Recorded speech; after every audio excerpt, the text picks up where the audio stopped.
ऐसा क्यों नहीं हो सकता कि मन हमारे इशारे पर चले और रुके, ना कि हम उसके इशारे पर फुदकते रहें।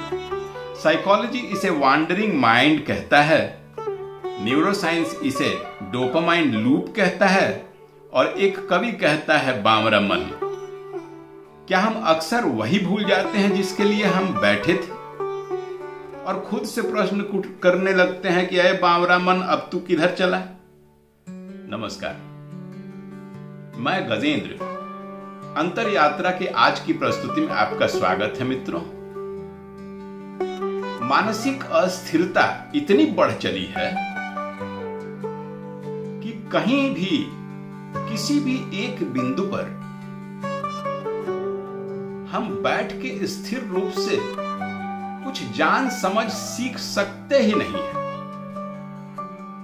तुरंत से दिमाग कहीं और भटक जाता है और ये जिस पर थे छूट जाते हैं। आज हम जानेंगे कि मानसिक अस्थिरता पर नियंत्रण कैसे किया जाए। आखिर जीवन का मकसद सिर्फ टाइम पास ही तो नहीं ना है। चलिए विस्तार से समझते हैं। हार्वर्ड यूनिवर्सिटी की 2010 की एक रिपोर्ट बताती है कि हमारा मन 47% समय वर्तमान से भटक जाता है। सोचिए, आधा समय तो हम वहां होते ही नहीं है जहां वास्तव में हमें होना चाहिए। मन का स्वभाव ही चंचल होता है, बंदरों जैसा। पूर्वजों की यह उछल कूद की आदत हम अभी छोड़ नहीं पाए हैं। किताबें तो हम खोलते हैं लेकिन नजर मोबाइल की घंटी की तरफ रहती है। किसी वीडियो या चैनल पर बैठकर सुनने का प्रयास तो करते हैं लेकिन 1 मिनट के अंदर ही लगने लगता है कि हमें सब पता है, मैं सब जानता हूं, अब ये क्या बोलेगा। इसे कहते हैं अटेंशन रेजिड्यू इफेक्ट, यानी ध्यान जब एक चीज से हटकर दूसरी चीज पर चली जाए और पहली चीज अधूरी ही रह जाए। यही वजह है कि गहराई छूट जाती है और सतह पर ही सर्फिंग करते रह जाते हैं। लेकिन सच तो वही न है शाश्वत कि जिन खोजा तिन पाइयां गहरे पानी पैठ, और हम हैं कि किनारे बैठे अंगूठा भर डुबाकर समंदर की गहराई भांप लेते हैं। अक्सर हम यह समझते हैं कि हमने सुन लिया तो हमने समझ भी लिया। मनोविज्ञान में इसे इल्यूजन ऑफ नॉलेज कहते हैं और न्यूरोसाइंस बताती है कि जब हम डिस्ट्रैक्टेड होते हैं तो दिमाग का प्री फ्रंटल कॉर्टेक्स जानकारी को लॉन्ग टर्म मेमोरी में स्टोर ही नहीं कर पाता, यानी हम बार बार वही गलती दोहराते रहते हैं, समझने के भ्रम में असली समझ से दूर। मन की चाल ही ऐसी है कि वो 2 रास्ते बना लेता है। एक में वो कहता है कि यह सब बकवास है, कॉग्निटिव क्लोजर, और दूसरे में कहता है कि यह तो हम पहले से ही जानते हैं, यानी कंफर्मेशन बायस। तो यानी जब मन वही सुनना चाहता है जो उसे आरामदायक लगे तो नई समझ से वो भाग निकलता है। और डिजिटल युग में तो यह और भी खतरनाक हो गया है, क्योंकि हम स्वाइप पर डोपामाइन लेते हैं। हर एक स्वाइप पर दिमाग हमारा डोपामाइन रिलीज करता है और हमें एक गोली मिल जाती है। मन मेढक की तरह एक से दूसरी ओर और फिर तीसरी चौथी कूद में खोया रहता है, क्योंकि उसे मैटर से नहीं कूद पसंद है। तो क्या उपाय है? समाधान मानसिक अस्थिरता के उपाय। मनोविज्ञान और कॉन्टेम्पलेटिव साइंस दोनों ही ये कहते हैं कि मन को रोकना नहीं है, उसे देखना है। माइंडफुलनेस मेडिटेशन का बात जिन्न हमें सिखाती है कि विचारों को पकड़ना नहीं है, बस देखते रहना है।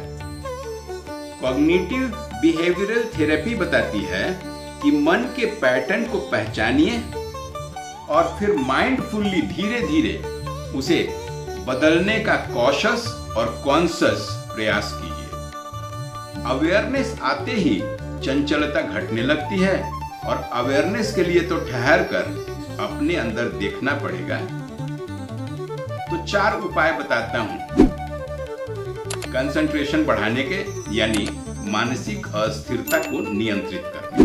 पहला, यूनिवर्सिटी ऑफ विस्कॉन्सिन मेडिसिन की एक प्रसिद्ध स्टडी बताती है कि केवल 8 हफ्तों के माइंडफुल मेडिटेशन प्रैक्टिसेस से दिमाग के प्री फ्रंटल कॉर्टेक्स में स्थिरता बढ़ जाती है।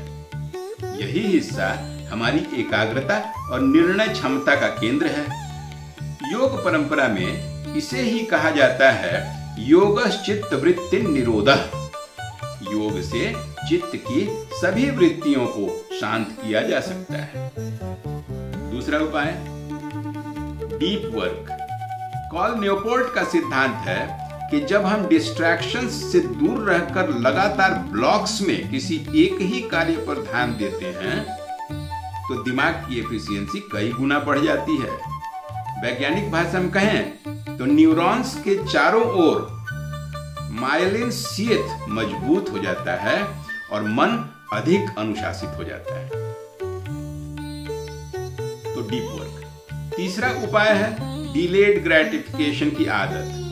स्टैनफोर्ड मार्शमेलो टेस्ट ने साबित किया कि जिन बच्चों ने तत्काल अपनी लालच को टाल दिया, चाहत को थोड़ा दूर किया, इंतजार करना सीखा, वे अधिक सफल हुए। इसका संदेश है कि हर इंपल्स पर भागना जरूरी नहीं है। धैर्य और प्रतीक्षा ही मन को नियंत्रण में लाती है। चौथा उपाय, नैरेटिव शेपिंग यानी कॉग्निटिव रीअप्रेजल की तकनीक कहती है कि यदि हम परिस्थिति की कहानी बदल दें, बैकग्राउंड बदल दें, नरेशन बदल दें, तो मन की उच्छृंखलता, उतावलापन घट जाता है। यानी यह व्याख्यान बहुत लंबा है, तुरंत भागने को मन करने लगेगा। लेकिन अगर कहानी बदल दें कि यह व्याख्यान मेरे जीवन का बेहतरीन निवेश है, कहानी बदल गई, अब आपको यहां से हटने का मन ही नहीं करेगा। तो कहानी बदलते ही ध्यान टिकने लगता है। तो स्मरण कीजिए गीता का वचन, असंयतात्माना योगो दुष्प्रपाप इति में मति, यानी असंयमित मन से योग नहीं पाया जा सकता है। यानी गहराई में उतरना, संयम और धैर्य रखना ही सच्चा समाधान है। और जब मन हमारे कहने से चलने लगेगा तो सफलता केवल संयोग, एक्सीडेंटल नहीं, बल्कि जागरूकता और योजना से भरी एक सशक्त यात्रा बन जाएगी। अगर अभी तक आप हमारे इस परिचर्चा से बाहर नहीं निकले हैं तो आप सही में असामान्य हैं। कैसी लगी? चंचल मना को नियंत्रित करने की यह टेक्निक। मन को साधिए। श्वासों को साध लेने से, माइंडफुलनेस से, डीप वर्क से, मेडिटेशन से अपने मन को हम साध सकते हैं। कहीं एक जगह स्थिर होकर कुछ सीख सकते हैं।